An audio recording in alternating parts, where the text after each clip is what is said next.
అందరికీ నమస్తే. Welcome to our channel. It's me Naga. Soft and స్పంజీగా కేక్ అండి, అది కూడా బొంబాయి రవ్వతో. కేక్ టేస్ట్ అయితే సూపర్గా ఉండండి. 10 నిమిషాల్లో ఓవెన్లు, బేకింగ్ పౌడర్లు, ఎగ్గు ఏం లేకుండా పిల్లలు అప్పటికప్పుడు అడిగినా కానీ 10 నిమిషాల్లో చేసి పెట్టచ్చు. ఫస్ట్ టైం చేసినా కూడా పర్ఫెక్ట్గా కుదురుతుందండి, నన్ను నమ్మండి.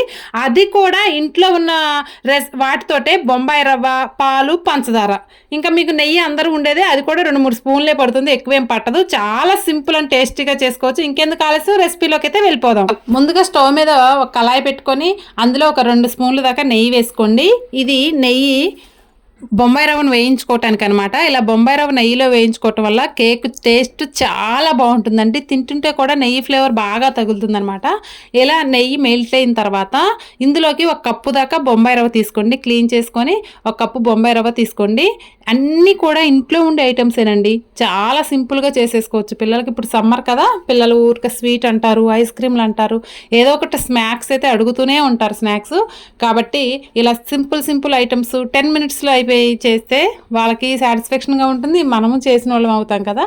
ఇలా బొంబాయి రవ్వని లైట్గా కొంచెం సిమ్లో పెట్టుకొని వేయించుకోండి నెయ్యిలో. తర్వాత దీన్ని ఒక బౌల్లోకి షిఫ్ట్ చేయండి. ఇలా చేసిన తర్వాత ఇందులోకి మనం ఏ కప్పులో అయితే బొంబాయి రవ్వ తీసుకున్నామో అదే కప్పుతో 2 కప్పుల దాకా కాచి చల్లార్చిన పాలు అయితే పోసుకేసుకోండి. ఇవి కాచి చల్లార్చిన పాలు అనమాట. ఇది బొంబాయి రవ్వ మనం అప్పుడే ఫ్రై చేసుకున్నాం కాబట్టి ఇలా పొగలెళ్తుంది, కానీ పాలేం అంత హీట్ ఉండాల్సిన అవసరం లేదు. జస్ట్ కాచి చల్లార్చిన పాలు అయితే సరిపోతుంది. వేడున్నా పర్లేదు, వేడి లేకపోయినా పర్లేదు అనమాట. తర్వాత ఇలా ఉండలు లేకుండా కలిపేసుకోండి. పచ్చిపాలు మాత్రం పోయకండి, కాచి చల్లార్చిన పాలు అయితే బాగుంటుంది టేస్ట్, లేకపోతే అదో రకమైన స్మెల్ వస్తుంది అనమాట.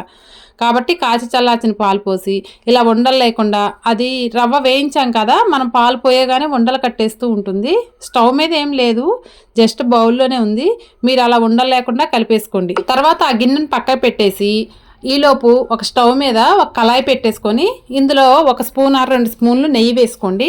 నెయ్యి వేసుకున్న తర్వాత ఈ నెయ్యి కొంచెం మెల్ట్ అయిన తర్వాత ఇందులోకి మనం ఏ కప్పుతో అయితే బొంబాయి రవ్వ తీసుకున్నామో అదే కప్పుతో 1 కప్పు దాకా పంచదార తీసుకోండి. స్వీట్ మేము అంతగా తినము అనుకున్న వాళ్ళు 1/4 కప్పు తీసుకోండి. స్వీట్ కరెక్ట్గా సరిపోవాలంటే 1 కప్పు తీసుకోండి. మీరు ఇక్కడ పంచదార ప్లేస్లో హెల్దీ అనుకున్న వాళ్ళు బెల్లం కూడా సన్నగా తురుముకొని కానీ మెత్తగా నలగొట్టు కానీ వేసుకోవచ్చు.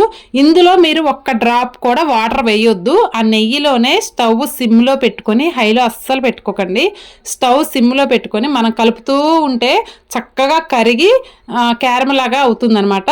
చూసారు కదా, ఇలా దీంట్లో నేను ఏ ఫుడ్ కలర్ వేయలేదు, 1 డ్రాప్ కూడా వాటర్ వేయలేదు. మీకు కూడా కరుగుతూ ఉండగా ఇలా వచ్చేస్తుంది.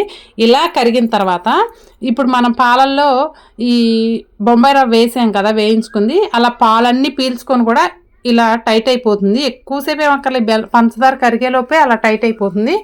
దాన్ని ఒక్కసారి ఇలా కలిపేసుకొని ఈ పంచదార సిరప్లోకి ఆ మిశ్రమాన్ని వేసుకొని చక్కగా మొత్తం కలిసిపోయేలాగా బాగా గంట పెట్టి కలిపేసేయండి. ఇప్పుడు ఈ పంచదార సిరప్లో ఈ బొంబాయి రవ్వ మొత్తం కూడా కలిసిపోవాలి.